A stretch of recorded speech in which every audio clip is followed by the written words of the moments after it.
Good afternoon, everyone, depending on where you are, because we're all over the place. We're on the East Coast and the West Coast. This is Political No Brainer, the podcast where we move past winner takes all politics and into real conversation. And today's conversation is going to focus on a couple of things. One thing is psychedelics and the reality that some of them should be legalized. But the reality is that some of them really help people in a big way. I'm just going to say it. And Diana Colleen has an incredible, at times heartbreaking story about how they helped her. And I want that story out there. I want people to realize that we've criminalized things that simply shouldn't be criminalized. It should be legal, that should be prescribed, that should be available in a way, in a productive way. So let's just jump right into it. I'm joined with Diana Colleen, author of They Could Be Safeties, which also talks about the hoarding and the narcissism of billionaires and how they're really consuming everything we need to live on, and they're kind of having it all in their control. We have Kevin here, who's a real expert on that as well. Let's just jump right in. Diana, you want to kick it off? Sure. Would you like me to expand on my sort of trauma story, like where I came from and why psychedelics entered my life? Absolutely. That's right. I would love you to start. Absolutely. And your book. I want you to talk about your book because it's me and Kevin were talking about it. It's a great book. I've looked at it. I'm waiting. I'm going to go get it or order it on Amazon, of Or course. I'll That's what send we it to do you, every or day. yeah. Can't Okay. imagine actually driving to a store anymore. Right. That was kind of fun Yeah. when I was a kid, but Yeah. It was an outing back, like going to the bookstore. That was, or even the library, like that was a great day for me because we didn't have a TV growing up. And that goes to my story. So yeah. I grew up very poor. So we, Diana, you are hitting one of my geek spots because I'm telling you, I loved going to the bookstore. I loved going to the library. But you know what else? It was Fantasyland going to the teacher supply store and would have all the cards and the globe and all this other stuff. Oh my God, I could stay there all day. I used to love this stuff. And so I'm with you. But yes, please continue. yeah. Yeah, books were my salvation when I was a kid. And I think that's probably why writing came to me. Like I didn't have to study story structure because I read so voraciously when I was a kid that I just knew what needed to be in a story. But like I was saying, I was born into a very poor family. So at the age of 5, we moved from the trailer park to a small property like way out in the boonies. And we had some animals. I think we were about 45 minutes outside of the nearest town. So we would drive into town to dumpster dive, looking for produce that had been thrown away to feed our animals. But a lot of the time, we ended up eating the food as well. So I literally grew up eating out of garbage cans. And I started working when I was 11 years old after my father left. He abandoned us. So, yeah, I needed to work to buy my own clothing, to help my mom with household expenses. And in order for her to support us, to put a roof over our head, she started a group home for delinquent teenagers. So these 16, 17-year-old teenagers were living in my home, and they were the worst of the worst, the kids that couldn't be placed in regular foster care because nobody would take them because they'd like burned down their schools, they'd tried to kill people. So these are the kinds of people that were living in my home. And that's how I grew up. So it was very traumatic. And then when I went to college, I put myself through completely debt free by working 3 jobs. So school was not like the typical college experience that was a lot of fun. I didn't have a whole lot of fun in college. And when I finished, I just couldn't do it anymore. I was intending to go to law school. I've always been very smart, so I had a 4.0 even while working 3 jobs. But I could not face doing that for another 3 years. So I decided to join the Royal Canadian Mounted Police. And that took, I think, it was like a 3-year span when I first applied to when I was actually going to go in. And during that time, I was a firefighter at a ski resort, and I was sexually assaulted by my boss. And when I pressed charges, he had a lot of connections in the RCMP. And so when the RCMP found out, they basically victim blamed me and told me that I was no longer a candidate. for the police force. So my entire life just completely fell apart. I had no idea what I was going to do with my life. And I packed up my cats and whatever I could fit into my car. And I drove from Canada to Seattle. And I couldn't work for a year when I got here, trying to figure out so I was an illegal immigrant, basically. Yeah. So just trying to figure out how to get citizenship or a green card. So I did manage to do that within a year. But once I was here, I had lost all my motivation to try to do anything really. So I worked in restaurants pretty much my whole life with no big goals. I just wanted to survive. And I stuffed all of my trauma. I put on a brave, excuse me, I put on a brave face. Nobody knew that I was struggling. I pretended like I wasn't struggling. And then in 2018, I did not want to be here anymore. Everything was bubbling to the surface. Excuse me. I was in a really unhealthy relationship, and that was kind of the catalyst for me getting help. I recognized that the person I was, the person I was being in the world was not true to myself, and I needed help. And I'd had therapy in the past. I'd done EMDR, I'd taken the antidepressants, been in therapy, and nothing had helped me. And I had heard about psychedelic-assisted therapy, and I knew that it was illegal, and I knew that it was really hard to find a therapist because it's illegal. So I went to a plant medicine meetup, and I started talking to people there, and I met somebody who had treatment-resistant depression who was working with a psychedelic therapist, and he referred me to his therapist. But that person couldn't get me in for 6 months because, there were so few therapists doing that he just couldn't get me in. And I was like, well, I'm probably not going to be around in 6 months. So he was training other therapists at the time, and he referred me to one of his trainees, and she got me right in, and she saved my life. And the rest, I guess you could say, is history. She put me into a group of women who would journey together a couple times a year. And a few of us have sort of formed our own group out of that. And most of the people in my inner circle now are psychedelic therapists. So we journey together three or four times a year as our own therapy. So we talk after each session with each other and integrate that way. So here's something to unpack is when you left Canada, when you've lost your job, when you were basically robbed of everything, you're the person you are and by your employer.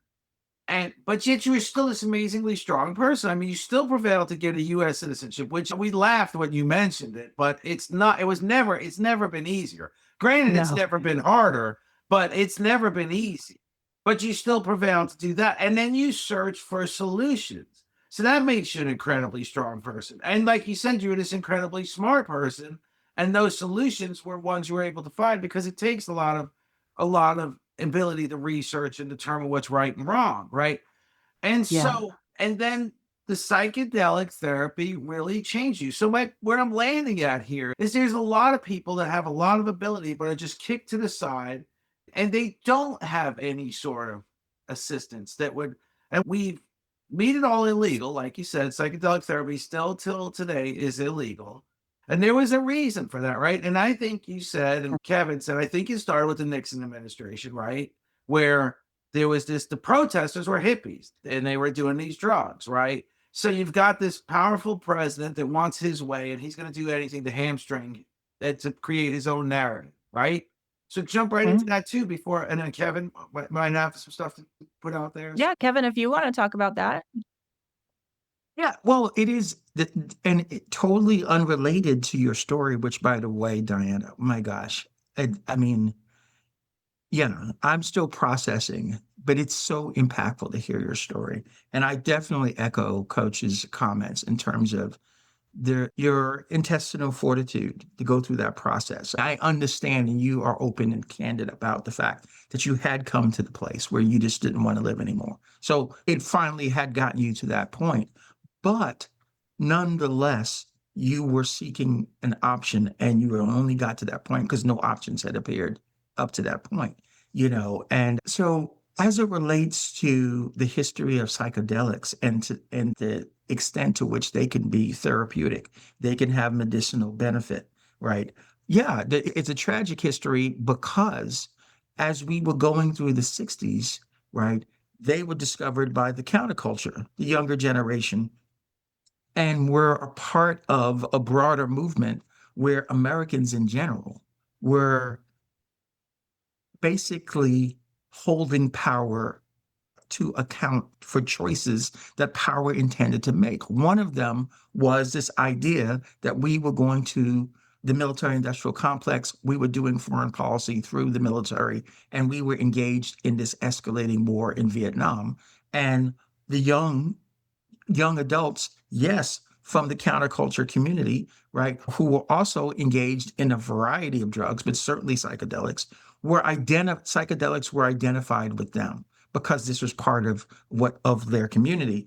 So yes, it was kind of a knee-jerk thing in order to regain control of the American people to Nixon's launch on the war on drugs. Right. This was a major way to control youth, is to take these drugs away from them so that they could be properly indoctrinated into conventional American value structures and all this other stuff. Okay. And so swept up in that broader fabric was we buried psychedelics. We incorporated it with other drugs, many of which, like heroin, much more dangerous, no known therapeutic benefit, right? And once those things were labeled in the early 70s this way, we lost like 40 years the capacity for research to be done to differentiate cocaine, heroin from mushrooms and other psychedelics in order to say, what do we have here? To what extent can these things be beneficial? And it cost us. And so as you were coming through your journey, it became a solution. But could you speak to a moment, Diana, about given what you discovered and what through this therapy, psychedelic therapy, could you imagine how many people could have been helped and were denied the help and are still being denied the help because of how we categorize the therapy, this range, the psychedelic range of drugs? Yeah, I mean, if you look at our homeless population, which has just absolutely ballooned in the last even decade, if you look at that population, there's a huge portion of them who are war veterans, and there's a huge population of them who are addicts. So war vets, a lot of them have PTSD, and then obviously addicts are addicted. And those two things are the two things that psychedelic therapy have been shown to help, like more than any other treatment available. Psychedelics help those two things. So our entire society would benefit and change once this is legalized. But there's also the worry that I have that once it is legalized, it's just going to be so expensive that the people who really need it are not going to be able to get it. That's my biggest concern. And it's also part of the reason I trained as a facilitator, because I know personally how expensive it was. And I want to be the kind of person who offers it at a price point where the people who need it the most can get it. I'm hopeful that this country will pull its head out of its ass at some point. But with recent events, I don't know. My hope is dwindling for this country at the moment. But yeah. So I certainly echo your concern, Diana, about the affordability issue, because we, sadly enough, over that same period of time, since the 70s, we have experienced what more and more people are coming to call late stage capitalism. And by late stage capitalism is that how capitalism is functioning is moving further and further out of the optimal zone and more into the extreme. And one of the things when you look at the standard business model, it involves profit seeking, for-profit operations, which is at the heart of capitalism, right? One of the things that have progressively become apparent is that the revenue growth that used to drive shared prosperity has progressively diminished. And how money is now progressively been made is by cutting cost, by cutting costs. So you're not getting 5 to 10% revenue growth every year over year like you used to, and then all boats are getting lifted, right? Now revenue is basically flat, 1 to 2%. You're reducing costs through technology gains, through taking the jobs and finding the cheapest labor around the world, through technology, automation, artificial intelligence. All of these things basically leaving the American labor force with less and less high quality jobs to do. Okay. That worked for a while. And then they shifted into, okay, now we're going to focus in on the things we must have. We must have. And so where once in the United States, all the essential things were not extremely expensive. Food was not extremely expensive. Housing was not extremely expensive. Medicine was not extremely expensive. Right. Vaccines were not extremely expensive. Okay. That's how it was in 50s to 60s to 70s. Right. Okay. Right now, everything that you essentially have to have is extremely expensive. Right. And so you are absolutely right. The tragedy of how people are making their money these days is they take the things we absolutely have and then they shake us down for every dollar they can to squeeze out of us. And that's why so many of us are being left behind. Right. And so, yeah, I'm with you. And the only way to turn that tide is for most of us, I say the 99% to come together. The only people that benefits is the owners, the 1%. And it's not even the most of the 1%. It's the 0.0001% Right. who is dominating everyone else. Right. Yeah. And so I definitely feel your concern. But you see how it's like a mosaic. We live in our lanes. You had your individual experience. You found a beautiful solution that really worked for you. And that's where we need to go now, how this impacted you. Right. But it's all within this context of this broader culture and this broader society. And it's the broader society that's becoming the big impediment to how we navigate. Because you found a solution and everyone should be able to benefit from that solution. But externalities in how the culture works is the biggest barrier to it. So I resonate with what you said. To both your points, all boats aren't being lifted. Only the few boats are being lifted. Like to your point, the billionaires' boats are being lifted. Whenever we have an economic crisis, we seem to see another influx of 50 new billionaires in the world, or 100 new billionaires in the world. We go from 2,000 to 2,500 over past many financial crises. We've cumulatively grown to billionaires, right? And then there's the solution of never waste a good crisis. We've got this crazy ass president who may be the one that could be convinced if you go on a limb and approve psychedelics, you'll get a new level of support that could help you ultimately relieve you from the notion of prison after your presidency. Who knows what we could convince this guy of? But to your point, your mom essentially found a way to profiteer by bringing in the most troubled foster care children in the world. But let's take it down to the beginnings. The reason they're the most troubled kids is because they've been bounced around foster care home after foster care home. I've always said after they've just been kicked to the curb one time after another, then they time out at 18, and then they're thrown into society with this minor per diem from the state to pay housing, to pay transportation. Generally, they got to have a roof over their head. So transportation means they don't have it, which means the nearest thing to their house is McDonald's, right? So that's where they're going to go to work. They're not going to go to work at a theme park that pays $4 more an hour, because how the hell are they going to get there, right? So I've always said, and these are all me just spitballing here, I've always said we should have a system in place where kids don't go to your mom's home. They go to a community college with housing, and they have dorm parents where, because you're endangered by these kids, by these troubled kids. And it's really, but somehow the system has prevailed. That's what the system is. Some volunteer mom is going to get a check from the state for bringing in 3 troubled kids, and it doesn't work. And then comes, so my question is, when you say the billionaires, are the billionaires the ones that are creating all these heinous programs to generate a giant petri dish for an underclass, for an abused class, for a class that's going to work for peanuts, and then ultimately be bigger billionaires, be richer billionaires. And then comes the idea is, can we reverse this? That's the big question, right? Can we reverse this? Because I absolutely do believe that they are intentionally creating this divide. They want uneducated people to be slave labor, basically. So, yeah, they are the ones who are benefiting from the system. So, they want the systems to stay in place. They have absolutely no incentive for the system to change.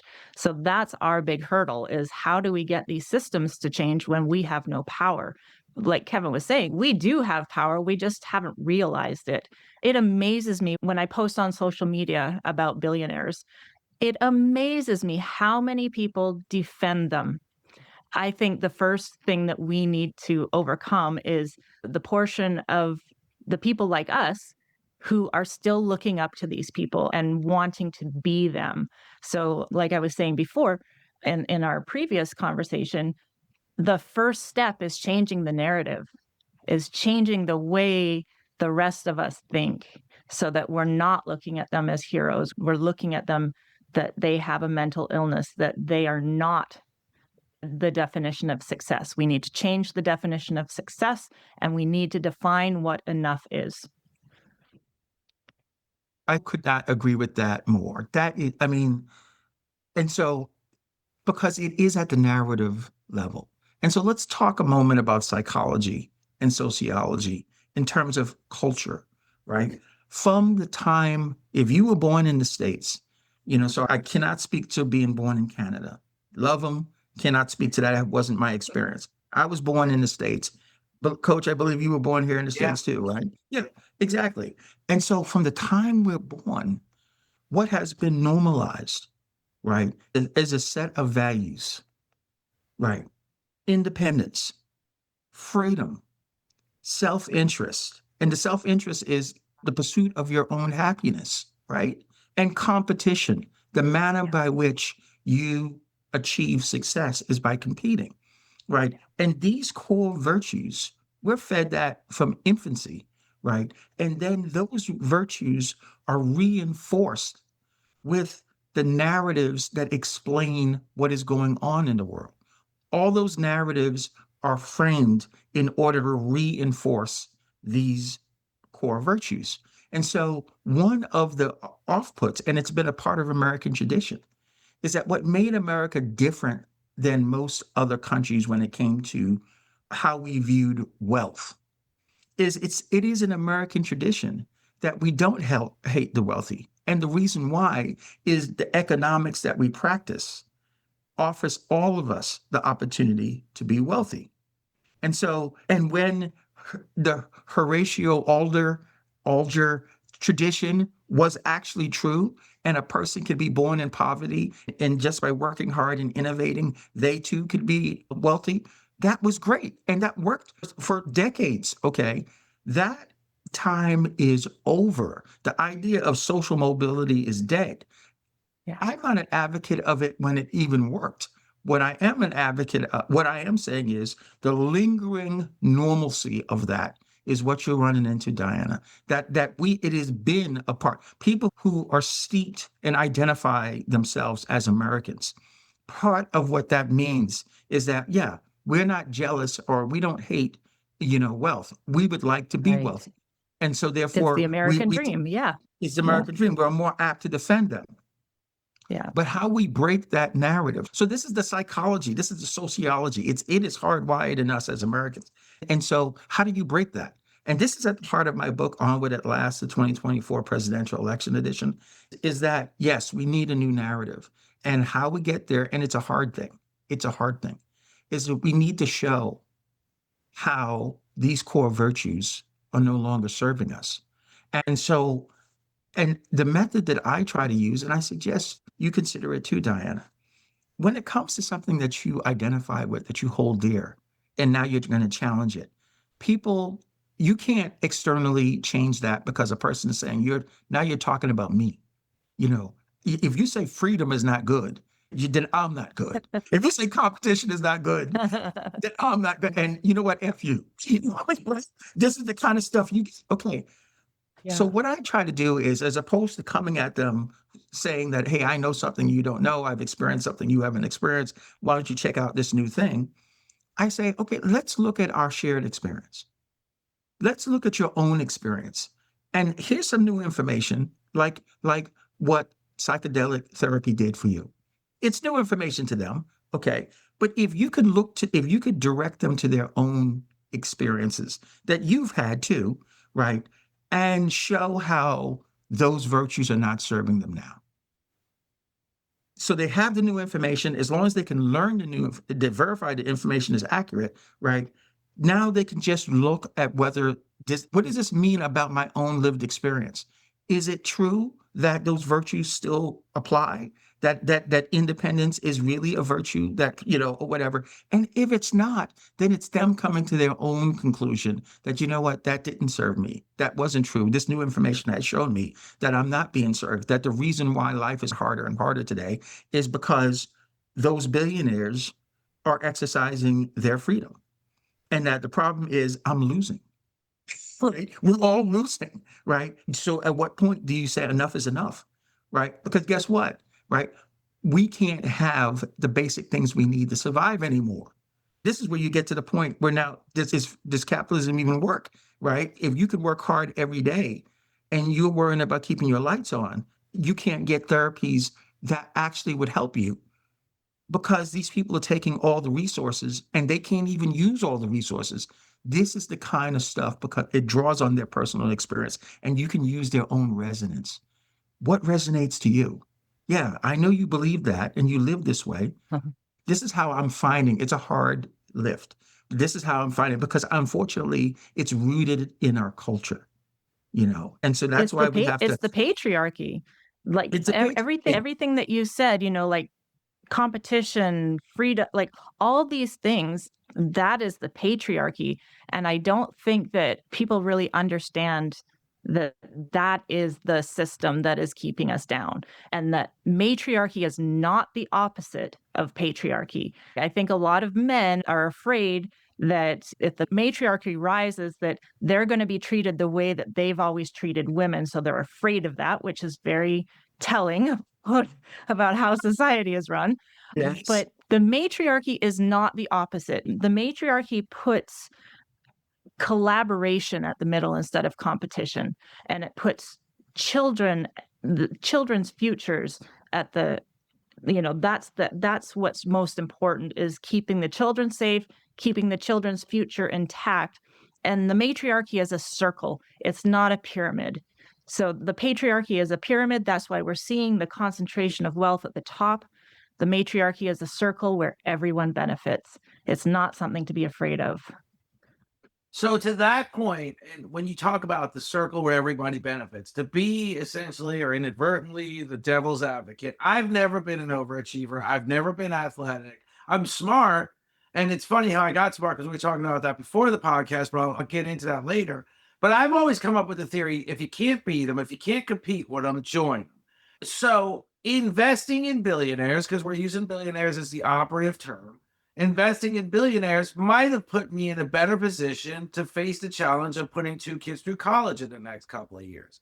So I don't really have an issue with them. Like when I was a kid, I met a guy, he owned a General Rental, it was a rental store. He told me, I was doing a service for him, stripping a wax, and this voice gave me $500 cash and said, you need to invest this in Home Depot stock. Had no idea how to buy Home Depot stock, so I just blew it on stuff like psychedelics and other things.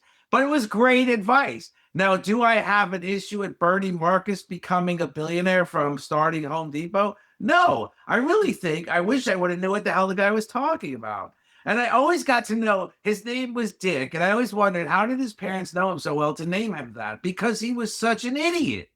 But, and that was the thing that didn't sit with me well either. It was him giving me the recommendation.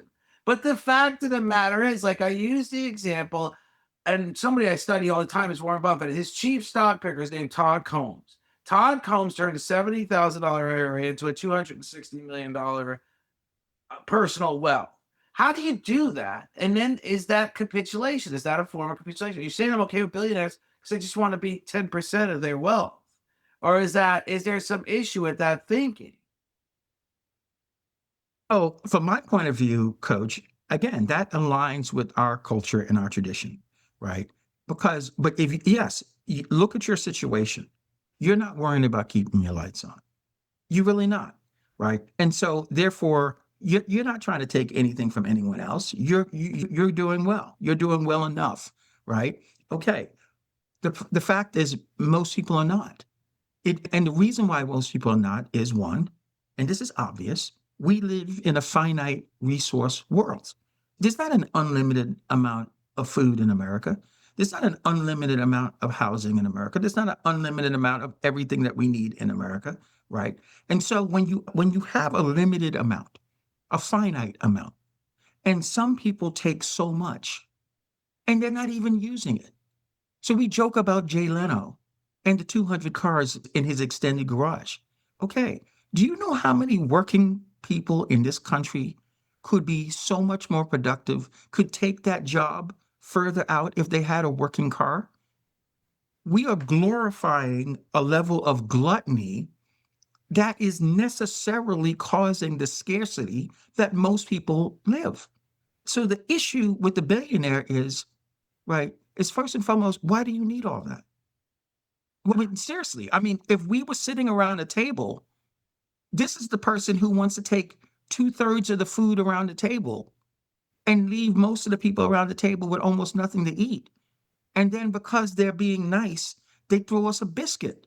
And now we want to applaud. Isn't that generous of them? They threw us a biscuit. No. How about taking what you can use? How about that?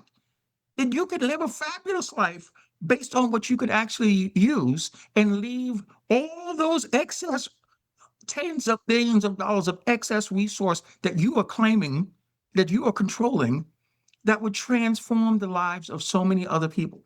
This is the problem with the billionaire, is that there is no ethical, moral justification for that level of gluttony.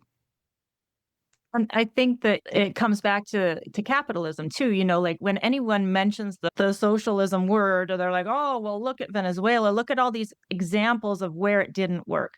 And I say, okay, yeah, and we can see all these examples of communism that didn't work. Capitalism isn't working either. Like you can't defend capitalism by looking at socialism that didn't work, because capitalism is the same. There are people living in tents on our street. How is that different than the socialist countries where people are starving?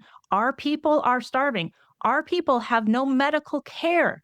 It's the same thing. And it's not about the system. It's about the implementation and who is implementing it. So the socialist countries, they put in leaders who are corrupt.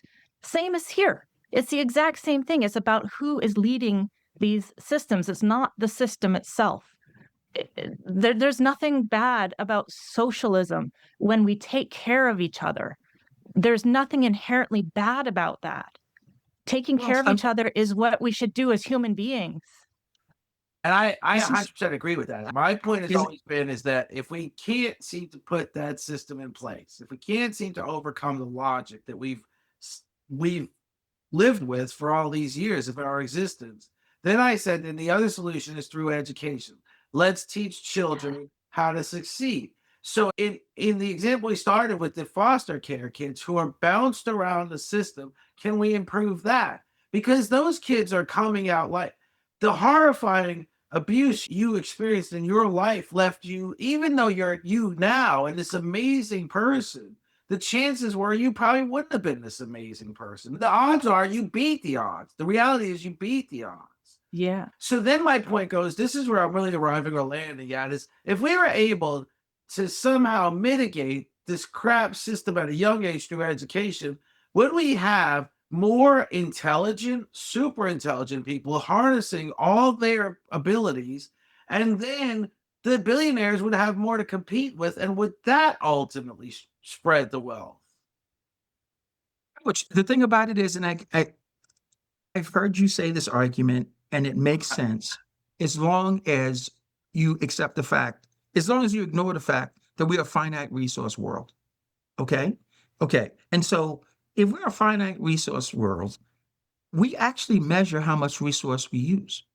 And there is something called, I'm gonna, there's something called global, the phrase escapes me now, but it's the day of the year in which we use we use a year's worth of natural resource. The earth can only replicate the natural resource that goes into all the products and services that we use. Okay. It does it at a certain rate, right? And so, how much resource can the earth produce in a year?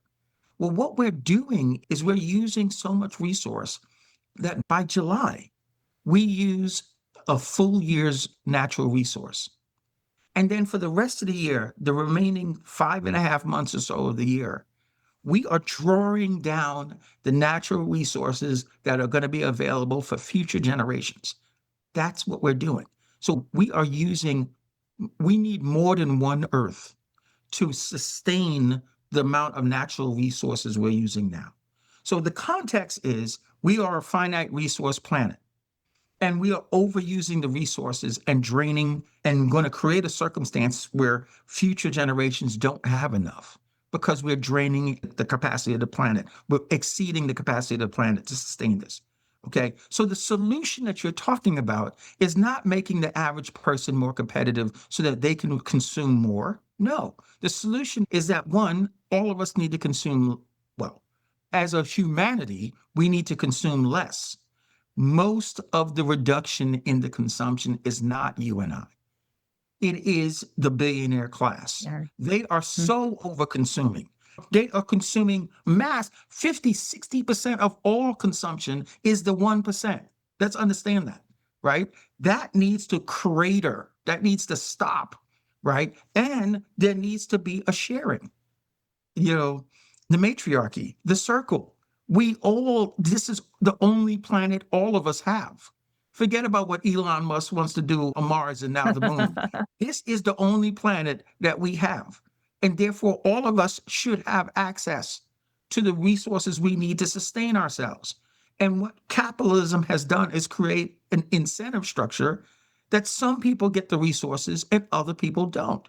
And the proof is in our life expectancy statistics.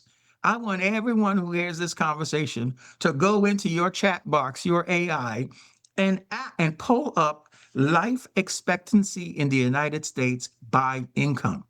And what you will find, unbelievable, a beautiful chart that starts at the lowest 1% earners, the lowest 5% earners, the lowest 10% earners, and then it's every 10%, all the way up to the highest 10% earners, to the highest 5% earners, and the highest 1% earners. Okay.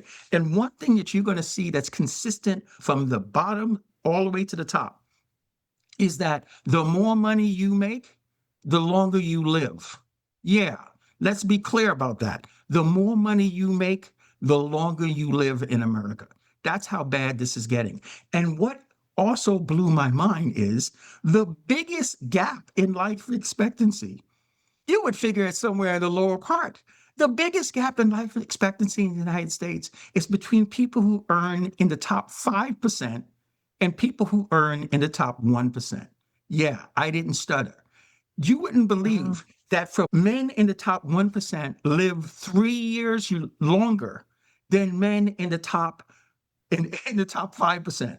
Yeah. So when I say 99, the 99% is us and 1% is them, yes, this is where it's manifested. They live 3 years longer, even if you're in the top 5%. And for women, it's 2 years. For 2 years, women in the top 5%, in the top 1% live 2 years longer than women in the top 5%. So this is where we are, right? We are literally in the competition, free market capitalism. The cost of losing is you live less. You, your family, your children. It's statistically and factually true. This is horrible. History will look at this period of time and say this is worse than medievalism because we can avoid all of this. It's not technology. It's not innovation. It's not productivity. We are simply choosing to do less for some people and so much more for certain people. It's just wasting. Most of that resource is wasting. That's how awful this time is. I would love to see the stats of like Norway and Denmark, the to see Totally different. the graph. Yeah, Totally different. that would And Diana, I'm glad you bring up Scandinavia because because see, well, how about these myths? We talk about socialism, we talk about communism, we talk about Putin and Russia and China and all this other stuff. Yeah. Do you know something? We have for over 20 years done something called the Global Happiness Study. yeah. It's a deep, comprehensive analysis on a national level of who is the happiest populations in the world. And guess who has won the happiest country on earth the last 10 years in a row? Finland. Finland happens to be a border country to Russia. Right. Okay. Now, my heart breaks for the Finns because unfortunately we've convinced them to join NATO. So we'll see how long they maintain their happiness now that we're trying to make them an enemy of Russia. Because for the last 10 years, when they were neutral, right, they were the happiest country on earth. There's a reason for that, right? They have a free democracy there, even though they're on the border of Russia, right? So yeah, we need to get away from this propaganda bias about capitalism good, socialism, communism bad, America good, Russia bad.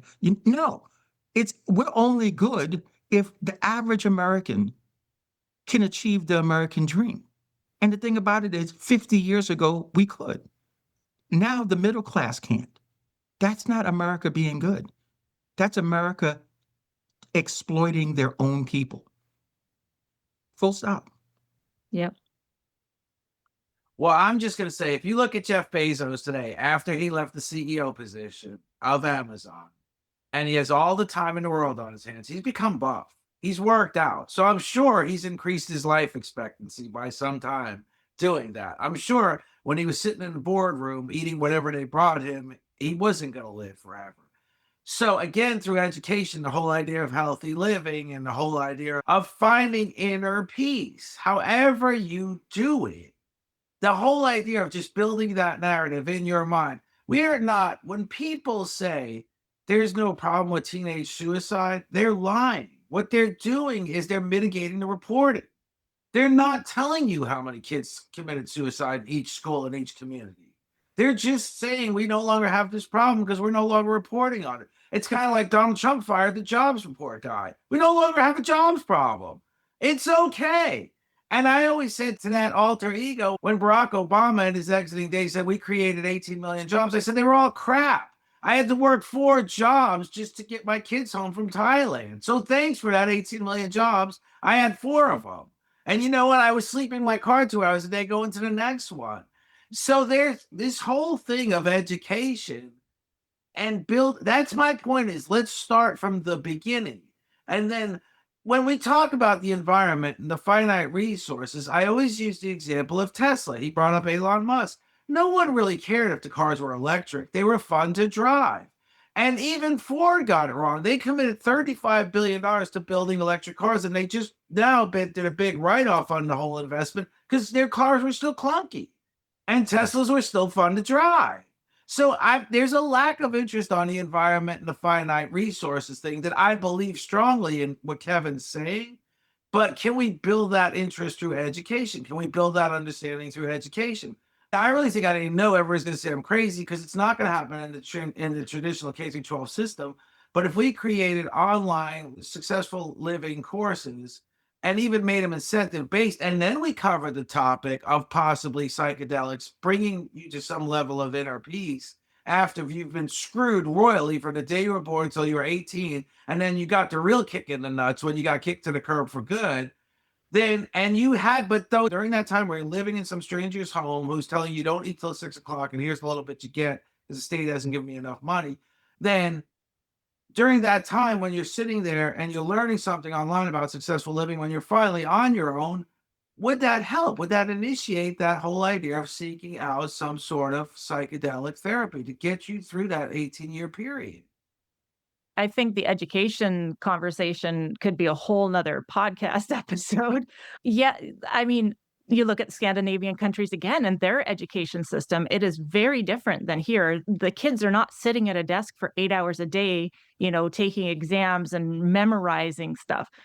That has been shown over and over again not to be a great way to educate the population. But that's a whole separate point. The point in America is that the education system benefits the people who are already rich.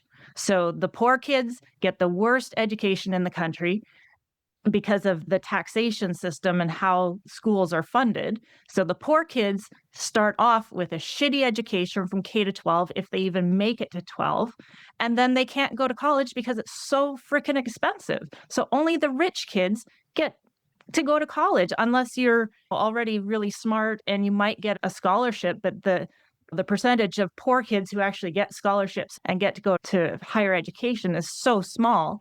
So you're already benefiting the rich kids just in the education system. So those rich kids are perpetuating the systems because the system benefits them. So it starts at grade school. The inequality starts at grade school, and that has to change for sure. Yeah, I really do believe that has changed. But my biggest question is, if that changed, would we really see some sort of redistribution of wealth? Would we really see a significant less billionaires and more millionaires? And I agree that we need to address the environment. And I agree we need to address the finite resources that we're working with, because it won't affect us. I mean, it won't affect me. I'll be gone long before any of you guys. And it probably won't even affect my kids, but their kids are probably going to be in trouble. And there is that logic that we really need to address it. But when we take on the things that you've been through and the experiences you've had, we can really change a lot of that with an understanding of how to find inner peace in your life, because you are the person that found that inner peace but you were the person that didn't quit, even though you thought you were going to quit. And you convinced the person that said, I can't even get you in here for 6 months. And when you said to them that heart-wrenching statement, sure, I'll make that appointment for 6 months from now, just don't expect me to be here, that they did something else. So I don't disagree with Kevin at all. I love the idea of really addressing some of these bigger issues, but I also like the idea of taking baby steps and getting the point across that we need to enable our children to find a level of inner peace like you did. I hear you. I do. But part of what Diana has said is you have to ask yourself, in terms of where we are in education, how did we get here? Because we used to have the best education in the world. We used to have the best public education system in the world, right? So it wasn't that we find ourselves here because power and extreme wealth has chosen to bring us here in this spot. What destroyed American education? It's not Americans who got stupid. It's not Americans who didn't care about it. It was America that established the commitment to public education. That was the first nation in the world to do it. And we had the model for the world. So what I'm saying is, those people that you're justifying, you talk about Bezos getting cut, getting ripped and stuff like that. Do you know that Jeff Bezos, the million people who work for him, between Amazon, between the Washington Post, between all his entities, right? Yeah, he could pay all of them $250,000 a year, minimum, right? And it would not make any difference in his world.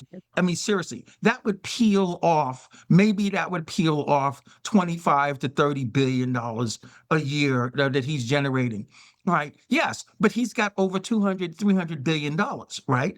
Elon Musk is even worse, right? The idea is, and they choose not to.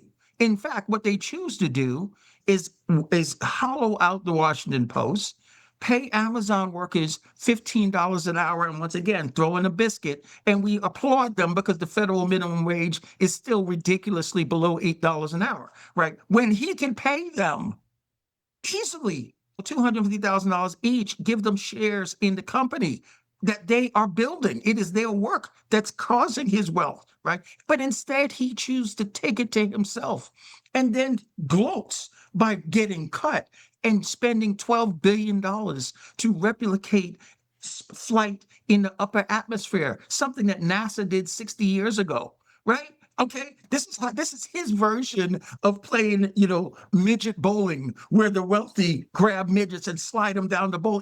This is how he's throwing his money away when the people I do like midget who's working for him. It's true. This is how he throws his money away, right? Replicating something we did 60 years ago, while he could be transforming the lives of the people who are creating his wealth. No, he doesn't. So this is where the problem is. They don't want us educated. And so Yeah. we are not. They have gutted out, thinned out all the institutions that made the American people, that allowed the American people to be all they could be. You know why? Because they want us to be dependent. They want us to work those 4 jobs. They want us to pony up to the trough and sit in our cubes and shut up. While all the money goes their way. And until we break that yoke, it's only going to get worse. So, Coach, I love you, brother. But no, you need to understand why we're here in the first place. And your children are coming next. My children are coming next because they don't care about them. They just don't. Diana, close it out, because no one can do it better than you right now. I think it does come back to what we're teaching our young people. And Coach, what you were saying about teaching them life skills and stuff. Yes, like it's amazing that somebody who's 17 years old leaving high school doesn't know anything about budgeting for the rest of their lifetime. They know nothing about how to survive in the real world. But I think something that is starting to be taught, and I don't know if it's in public schools but it needs to be taught, is empathy and mindfulness. So if we can teach those 2 things at a young age, the compassion that people will start having for others is going to change the world. So if you have young people coming up through a system where they're learning to care about other people instead of just caring about themselves, then we will have a generation who can change the systems. And that's an Diana, incredible I want point to you make, applaud. because there was a thing in some country, it might have even been Finland, or that has kids taking care of animals during there, that has kids. And then there was I had Diana, I don't remember her last name, the Wild Horse Rescue right here, not far from me, who brings kids over to help just stray dogs that she has in her farm and all. And that's something we really need to build on, is that idea of empathy and that idea of caring for somebody, understanding how important that is, and understanding that dogs are people, they love, and people need love. And that's something that you just built on. Again, it's a whole nother podcast, but we really need to have that as a part of our system. The problem is, I've always brought these ideological views to light, and then everybody says, but the K-12 system will never change. Teachers union is the most powerful union in the world, and it's never going to change. And so I've always said, let's do it on their own time. Instead of them playing video games, let's do it online with incentives, a $50 Amazon gift card. Let me not say that out loud too many times. But if they complete that course, some incentive, who really knows what? I just think the Amazon gift card has become very universal. Like I said, I used to love going to the store. How about a Barnes and Noble gift card? So Barnes they're and reading. There we go. Coach, why you can't open Bezos? Look, okay, and I hear you, Coach, and I want to leave, just like what Diana said, on the most positive note. In my opinion, what Generation Z is doing and beyond, they're already checked out of this nonsense. Right. You look at any polling data. I got 2 daughters in their mid to late 20s in Portland, and they're all entrepreneurial. One is a painter selling her paintings and building it. One is an interior designer who has a retail space and she's building it, right? They don't want to be billionaires. They don't want to exploit anyone. They have genuine empathy. They think the establishment is pathological. They see it for what it is. The baton has been broken. This generation, these young adults coming up right now, they're not going to do what the boomers did, right? They're not going to take everything and leave everyone else behind. They're trying to build community. They are setting up networks of businesses, through SD and all these little small shops and stuff like that, right? Because they get it. They're not trying to have a garage full of stuff that they don't even use. They could care less about consumerism That's not what they're about. That's the old school boomers, right? So the optimism is the change is in effect. And all those billionaires, right, their grandchildren is this generation. And I have complete faith in the fact that they are going to finally break the yoke, right? So I am very optimistic. I'm extremely optimistic, and that's why I do the podcast. I do it solution-based. There's so much information out there, and really what people are yearning for is wisdom like Diana's, wisdom like Kevin's, and me just being the guy that every time I look at somebody's credentials, I wonder, what the hell am I going to do on the show with this person now? Because like I said, I barely graduated high school, but I'm doing it, and I believe in what I'm doing, so I'm going to keep doing it. But it's great to think that the yoke is being broken, that things are changing, and Diana, did you want to close out, talk about your book, or Kevin, and then talk about your podcast?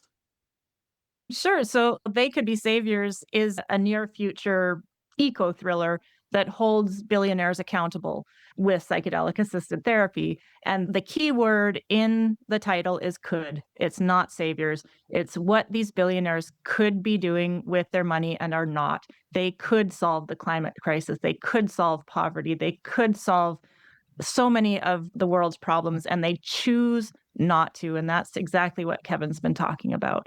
And it's available on Amazon, but it's also available How anywhere dare books you? are sold. That's right. And yeah, Diana, And here's where's my the other book? What's the suggestion. name of the You should bookstore? send Kenzie Let's Bezos a plug the book. book that I bought the book from, the one that you referred me to. Feathered Pages in Seattle. She's a wonderful human. She has this little bus that she stocks with books and drives around to different places in Seattle and sets up like a pop-up bookstore. It's amazing. So yeah, I love to plug indie bookstores. Thank you. Absolutely. And I'll just follow up. My book is Onward at Last, the 2024 presidential election edition. It is certainly available. I say it's available in Barnes and Nobles. It's available in your local bookstore, your indie bookstores and everything. It's available in Powell Books here in Portland, the very famous independent bookstore here in Portland, right? And, certainly check it out. I also have my podcast, Breadcrumbs, a podcast for people who know it's not working. And it is a podcast that deals with the themes that are from the book, which really just ask us to reconsider these virtues and values and these prevailing narratives that have framed how we see ourselves, how we see each other, and how we understand the world. Because we can't make sense of what's going on until we know the truth about what's going on. And we're not being told the truth. So it's time for us to find the truth. So that's what I'm doing. And if you want to check out my work streams, please go to https://ageofbalance.com, AGEOFBALANCE.com, and you can see all my work streams. Coach, thank you so much for this. This was a great conversation. Thanks, Diana, everybody. This has been a great conversation. Unbelievable. Thank you so much. We're going to do it Thank again. you both. Yeah, We're absolutely. gonna get Saul. We're gonna get Saul next time because I'm gonna text him again here in a minute and see where he's at. But he got busy, and that's okay because we had a great podcast. This has been Political No Brainer, the podcast where we move past winner takes all. Period. We won't even say to politics. Where we move past winner takes all logic and on to real conversation. Thanks so much, everybody. Take care. Be good. you. Take care.